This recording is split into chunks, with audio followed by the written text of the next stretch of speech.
Continuamos en Punto de Orden. Agradecemos la presencia del economista Jorge Ayala. Vamos a hacer un análisis a través de esta entrevista sobre el incremento del IVA. Va a entrar por el Ministerio de la Ley y quisiéramos saber qué impacto tiene, por ejemplo, el incremento al 13%, porque llegar al 15%, se ha dicho, es previo análisis del ministro de Economía y si a futuro lo requiere o no el gobierno. Si es previo análisis del ministro de Economía, pues se entiende que cuando el presidente quiera eso va a estar autorizado, pero el primer impacto para la economía ecuatoriana, la economía doméstica, la de los ciudadanos, ¿cuál va a ser con este incremento? Gracias, Fernando, por la invitación. Efectivamente, el incremento del IVA va a tener un efecto recaudatorio inmediato de corto plazo para el gobierno, pero no nos olvidemos que en momentos como los que está en el Ecuador, en una coyuntura como la que nos encontramos, subir el IVA quizás no es el mecanismo más adecuado para lograr quizás objetivos de mediano y largo plazo. ¿Qué debería plantearse el gobierno? Pues buscar una senda de crecimiento. El IVA todos conocemos que es recesivo, todos conocemos que trae consigo problemas de estímulo al consumo y eso va a traer consigo evidentemente una contracción que puede generarnos dificultades si en el corto plazo el gobierno no combina este incremento del IVA con otras medidas. No basta el recorte fiscal en estos momentos en el gobierno. Debe buscarse alternativas al tema de inversión privada. La inversión privada no va a llegar en el corto plazo. El gobierno debe hacer uso del gasto público para tratar de hacer un impulso a la economía y creo que si no logra empatar esas dos aristas, es decir, por un lado un recorte, un incremento en la recaudación y por otro tratar de incrementar el gasto público, el país va a estar con un problema de contracción, ¿no? Eliminación de los subsidios de los combustibles. Se ha dicho por ahí pueden ingresar 3.000 millones de dólares al gobierno, que es mucho más de lo que va a recibir por el IVA. Si hay voluntad y decisión y la situación en lo que presenta el escenario ecuatoriano actualmente requiere de aquello, ¿el gobierno lo debe implementar? Yo le sumaría, Fernando, a esas variables el hecho de que el gobierno cuenta hoy en día con un apoyo político importante y ese apoyo político debe ser quizás canalizado hacia ese tipo de reformas que son reformas estructurales y que el gobierno y que los gobiernos de turno han venido posponiendo por falta justamente de esa aceptación política y ese apoyo para lograr articular medidas estructurales. Si no atacamos a la estructura de la economía, los problemas del Ecuador van a ser cíclicos, se van a seguir repitiendo. Este gobierno quita el subsidio, hasta en el tema de subsidio, si es que en realidad no hay un consenso político de implementar ese tipo de medidas, el próximo gobierno lo quita y vamos a seguir con los mismos problemas toda la vida. Entonces, hay que tratar de buscar mecanismos que sean estructurales para solucionar los problemas de fondo de la economía. Estamos conversando con Jorge Ayala, analista económico.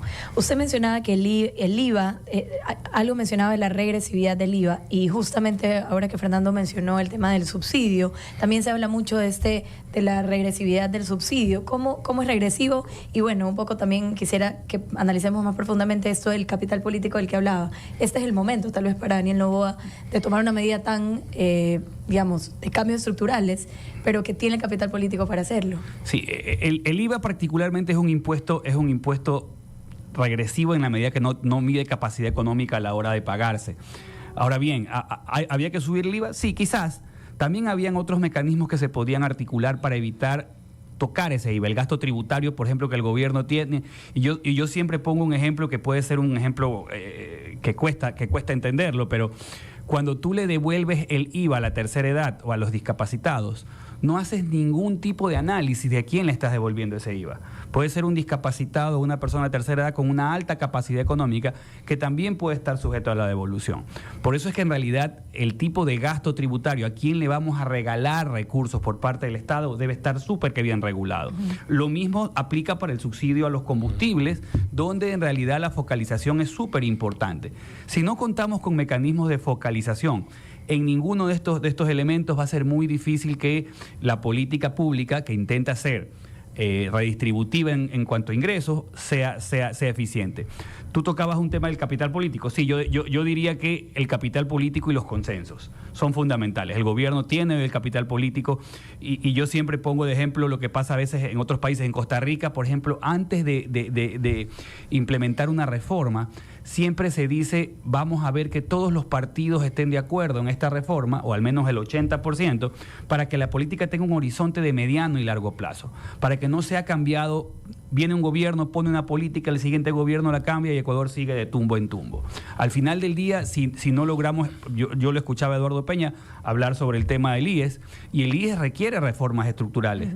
No solamente el tema de, y cuando digo reformas estructurales, no solamente, por ejemplo, subir la tasa de aportación, subir los años de aportación, sino ¿qué queremos que sea el IES? En Ecuador se pagan 3 impuestos por salud. Usted le paga el impuesto al gobierno por salud, le paga el aporte al IES por salud y encima paga un seguro privado por salud. Y resulta que ninguno de los 3 proveedores le da un servicio eficiente. Jorge, bienvenido a Centro Digital, a Punto de Orden.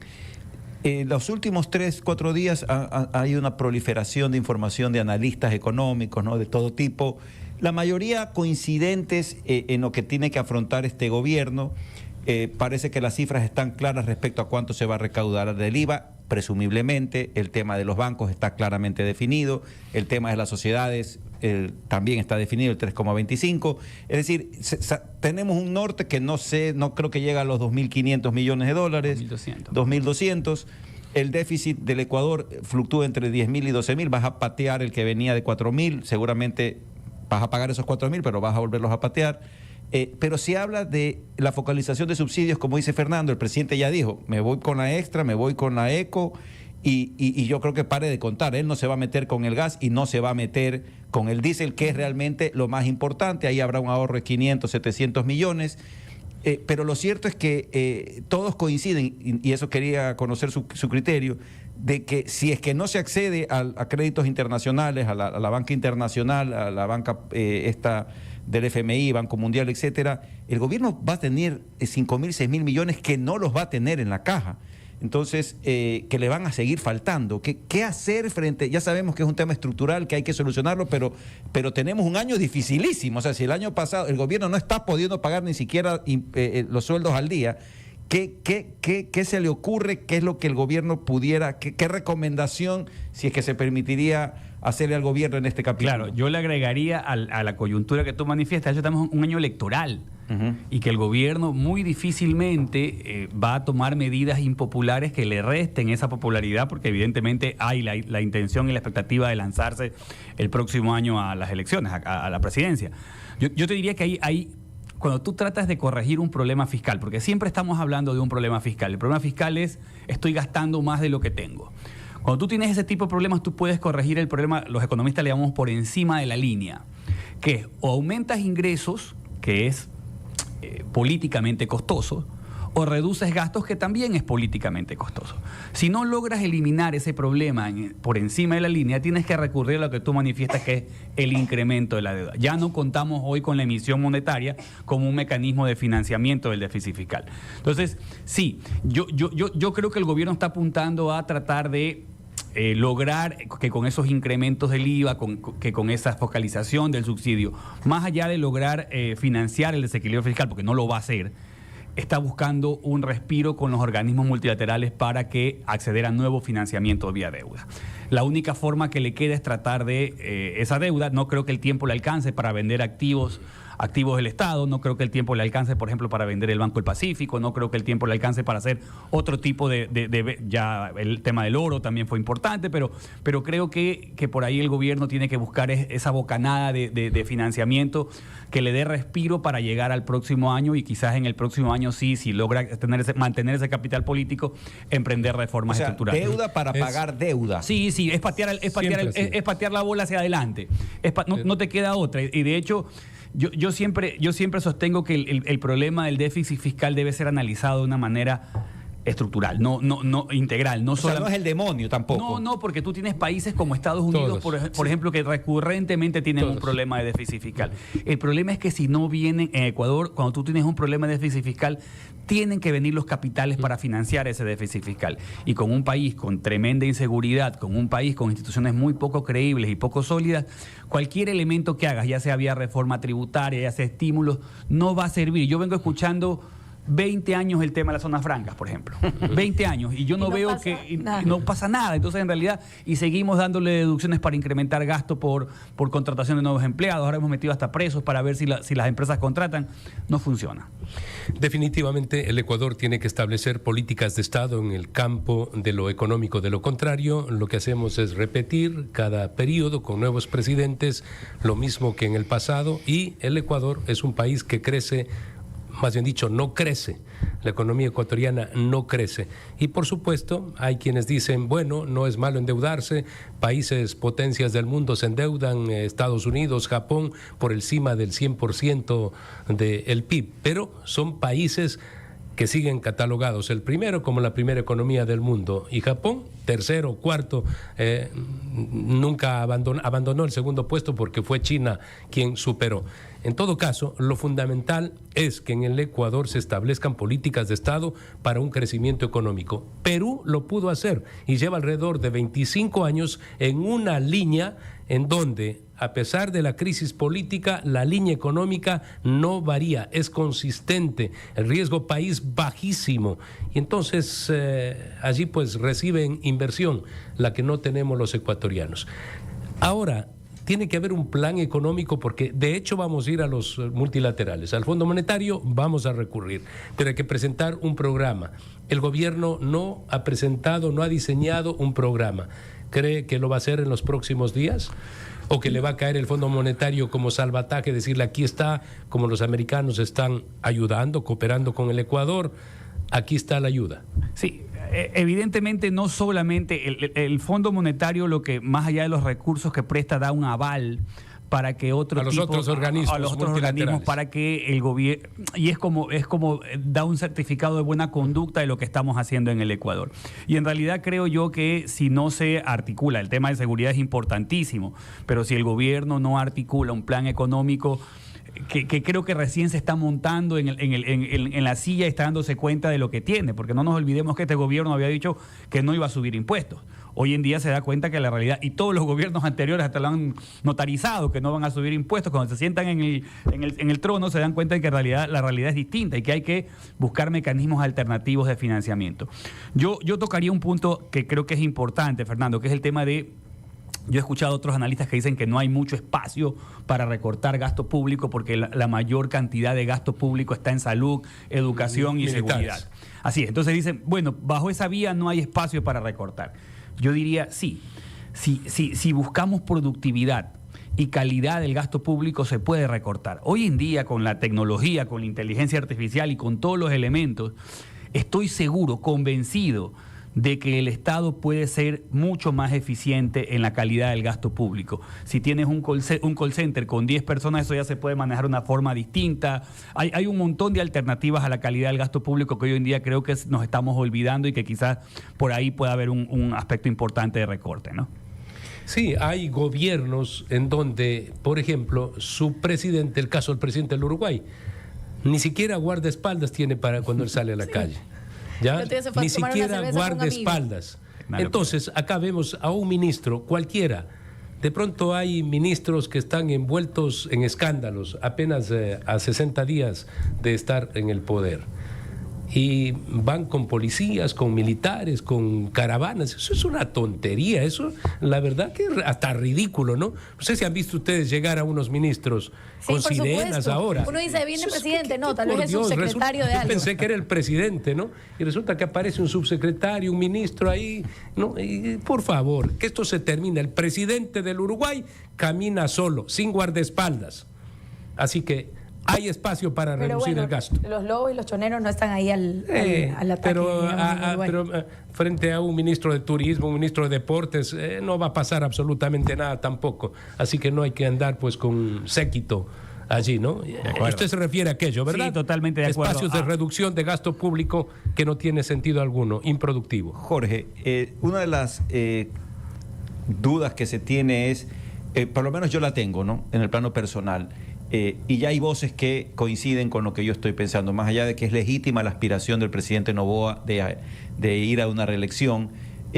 Muchos creemos, y por eso me incluyo, que aquí el presidente Noboa, como los tiempos son tan cortos, no digo de su presidencia, para resolver los problemas que necesita urgentemente el país, hay que hacer las reformas que el país necesita para estructuralmente cambiarlo. O sea, no medidas parches, sino pensar en el futuro de nuestros hijos y de nuestros nietos, ¿no? En el caso mío, de mis hijos. ¿Es factible en estos meses que le quedan al gobierno dejar planteadas las bases para un futuro económico? Tenemos esto del IVA y tenemos estas que son cuestiones coyunturales, puntuales, para terminar el año, digámoslo de alguna forma, pero el subsidio no debería ser completo. Creo que al final son 3.000, 4.000 millones si realmente se toma la decisión de eliminar los subsidios. ¿No debería ser eso una medida necesaria o casi imprescindible para poder pensar en un futuro con certezas? Sí, yo te diría que todo aquello que es estructural tiene un costo político importante y llevarlo a cabo, yo no creo que este gobierno, y es más, no he visto, lo decía Fernando y coincido con ello, no he visto un plan ordenado de aspectos macroeconómicos, de reformas estructurales en el gobierno. Si no cuentas con eso va a ser muy difícil que Ecuador encuentre esa senda. Venimos reclamando hace muchísimos años, por ejemplo, una reforma estructural al Seguro Social, por ejemplo. Que le quiten la mano a los políticos, que sea netamente de los afiliados, que el gobierno, que no se convierta en la caja chica de los gobiernos para que cada vez y cuando le incorporen eso. Eso es una reforma estructural, por ejemplo, porque una de las partes fundamentales es el ahorro. Y la gente, ya nadie sabe cuánto tienes tú en el IES, nadie te da una. Yo he venido escuchando hace muchísimos años. Da la impresión de que el doctor Eduardo Peña está absolutamente comprometido con aquello, es lo que nos ha dicho el día de hoy. Yo creo que puede, y conozco las credenciales de Eduardo, y creo que es una persona que tiene la capacidad, no sé si le dan los tiempos para poder, yo pregunté, sí, para que enfrentemos una. Y yo no creo que políticamente el gobierno quiera meterse hoy en una discusión de ese tipo cuando quizás la gente está mucho más empeñada en temas de seguridad que son y en temas de empleo, que son los temas que le están. La mayoría del pueblo hoy en día quizás ese tipo de reformas no le interesan, porque está más preocupado de cómo darle de comer a sus hijos y cómo hacer que no los asalten. Pero creo que la clase media, la clase alta que está aportando al Seguro Social necesita un estímulo para entender por qué seguir aportando, por qué seguir dándole tu plata a un Seguro Social que no te devuelve absolutamente nada.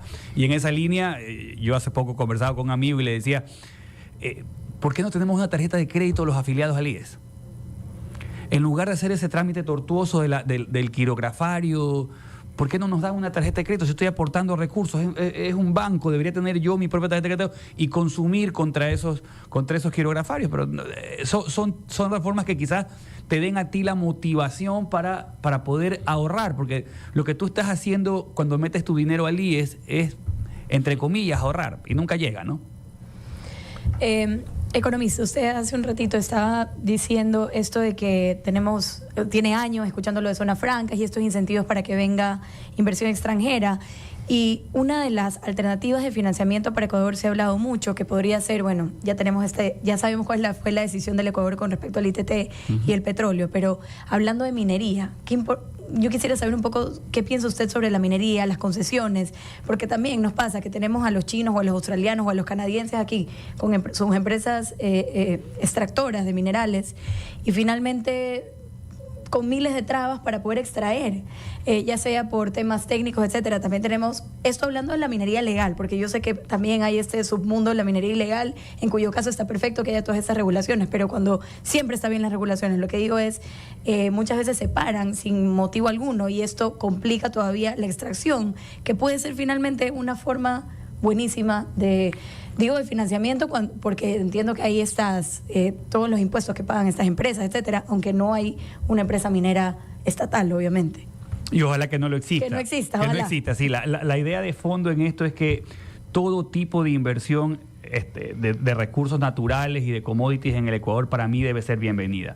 Evidentemente tratando de canalizar y de regular el impacto ambiental que esto causa, pero bajo ningún concepto permitirnos al día de hoy mantener recursos bajo el subsuelo, bajo la tierra o bajo el mar cuando tenemos una situación de pobreza como la que tenemos. Ecuador debe mantener la inversión privada extranjera.